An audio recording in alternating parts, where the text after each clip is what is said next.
Season 3, Episode 2 of The Shield Hero is out, and I want to compare the book to the show again. This one's going to be a lot shorter than my first video for Season 3, because the first video of Episode 1 covered 70% of the book. This one is just a few fights, and it kind of does cover the rest of the book. I just want to talk about some of the detail that got left out. One little thing is funny that happens after they fend off the attack. Nadia says, you know, I already made an attack on your life. And now Fumi's confused, and he realized that she poisoned his drink. And to make it up to him, she puts his hand on her boobs. And now Fumi thinks to himself, this is the first time he's touched boobs. So she's a little bit goofier in the book. And she says, let me make it up to you by confessing my love for you. Because I'm pretty sure they left this line out of the show. But in the book, she says either to herself or to him that she always told herself she would confess to any man who could outdrink her. And she also gives him a kiss on the cheek. And then we find out that Raftalia is going to all the slave auctions at night to look for other Luna village slaves. And we also find out that Raftalia had been under attack as well. And she says she cut a few people down to protect herself. And now Fumi asks if she killed him. And she's like, no, they'll probably be fine in like 2 or 3 days. Which is just a nice little thing that gets mentioned in the book. And we do get a little bit of a time jump here where they say that they're doing 2 fights a day. And that their matches have still been easy, but the forfeits have also been happening. So we get kind of a time jump before they fight Nadia. And the fights in the book are always more detailed, but there is a little thing in here where Nadia is talking to Raftalia about how uncomfortable she looks with the katana and how her moves are way too straightforward. And the implication here is that Nadia is really skilled and Raftalia has been getting by on just being really powerful pretty much. Also, we get a point where Naofumi tries to buff Raftalia, and Nadia casts like anti-magic to destroy the buff, which is just a nice little detail too that I like as part of the world building for the magic. So they go fighting back and forth for a bit. Naofumi says that the arena is like bubbling up from the floor, which they kind of do in the show, but in the book, the whole arena is filled with water, so it slows them down so the spectators can see, but they can still breathe in it. So pretty much they were moving too fast for the spectators to enjoy it, so they used magic to slow them down. And also this magic called the Great Deep that creates this underwater environment is where Nadia fights best, obviously because she's a killer whale theranthrope. And another side effect of this water ability is that her lightning now is kind of going out in every direction because the water is conducting it. So her attacks are hitting all 3 of them now.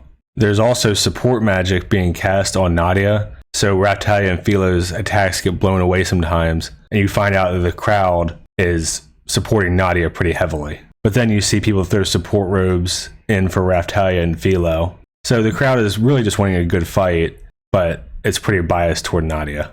And then even after the part where Nadia breaks her spear in 2 to block attacks, someone from the crowd just throws her another one anyway. And here's the book image, so you can see Raftalia and Sedina in her whale form. And this is the point where Raftalia says Sedina, and she stops her attack short.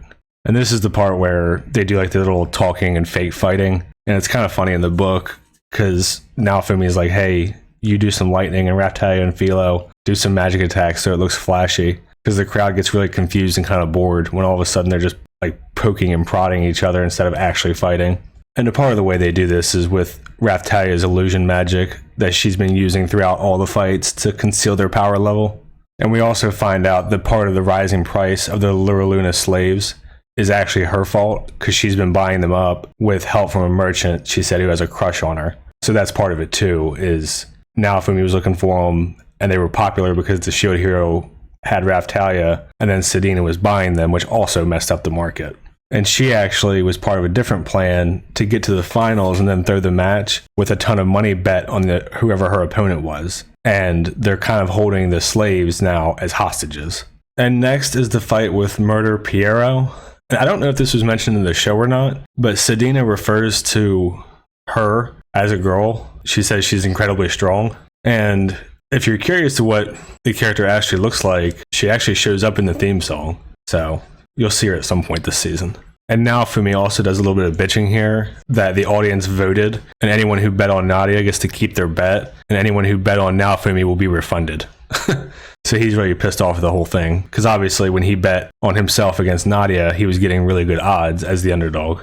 And then we find out that the organizers are casting magic on them right now in their fight against Murder Pierro. And Sedina admits that during the whole match, Naofumi and them were being debuffed the entire time, and she was being buffed the entire time, which is part of why he thought she was so strong. And this fight was pretty fast in the show, and it's relatively quick in the book too. But it is interesting that Murder Pierro uses this thread, and Raftalia can't even cut it. It's also got an immobilization feature, and then Naofumi actually can't even change his shield because of this thread. And she also uses her thread to seal away his magic. Like a thread wraps around Naofumi's throat, and he says it doesn't bother him physically, but he can't say the name of the spell that he wants to use, which is one of his shields. And Philo has a nice little tricky move in here where she changes from her big bird form into her human form, and this is how she gets out of the threads and is able to land an attack on her.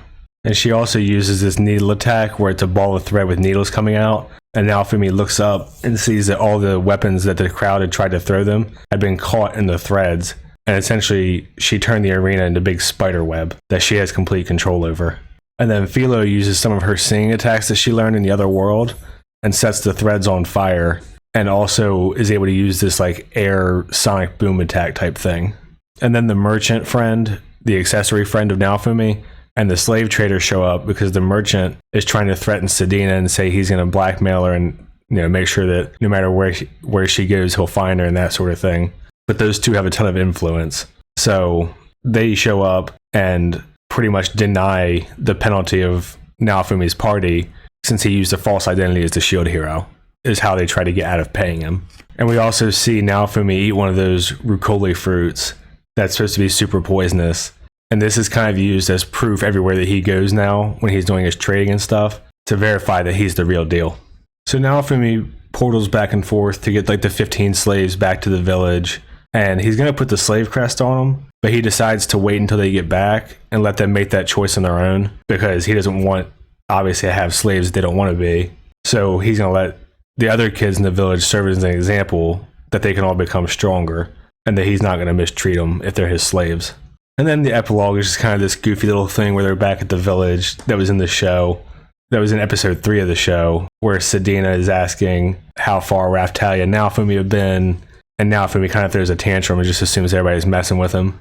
And this is also the part where we find out about Sedina saying that if a guy could ever outdrink her, that she would fall in love with him, and they would be her lifelong partner. And they talk about how she won a territory drinking contest, and then went out for more drinks after. And here's a nice drawing right at the end of the book where you can see Sedina kissing Naofumi on the cheek and trying to hook her arm around his and stuff, and Raftalia looking all pissed off in the background. And that's it for book 10. Episode 1 really covered like 3/4 of the book. It was kind of crazy. And episode 2 flew through the last 30%. Although episode 3 did include a part that episode 3 did cover a part that episode 1 had skipped, but you should still go listen to my video on it anyway, because I go into like the full detail about it and why I like it. But yeah, that's it for this one. I'll be back for book 11 and episode 3. Thanks. See ya.